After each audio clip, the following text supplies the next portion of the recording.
যুক্তরাষ্ট্রের মহাকাশ গবেষণা সংস্থা নাসা প্রায় ৫০ বছর পর আবারও চাঁদে মানুষ পাঠানোর পরিকল্পনা ঘোষণা করেছে।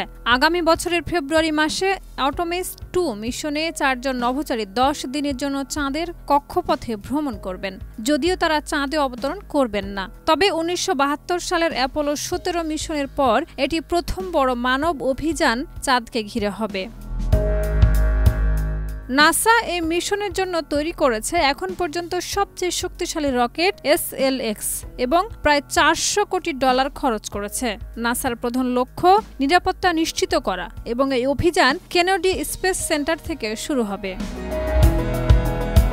চীন, ভারত ও ইসরায়েল সহ অন্যান্য দেশও মহাকাশ প্রতিযোগিতায় এগিয়ে আসছে। চীন ইতিমধ্যে রোবট পাঠিয়ে চাঁদে অবতরণ করেছে।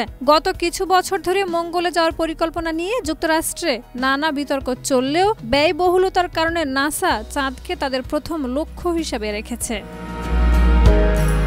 এই মিশন ভবিষ্যতে মহাকাশ গবেষণার জন্য নতুন সুযোগ সৃষ্টি করবে এবং আগামী দিনে মঙ্গলে যাত্রার জন্য প্রস্তুতি হিসেবে কাজ করবে। শাহিদা রুবি, মাই টিভি।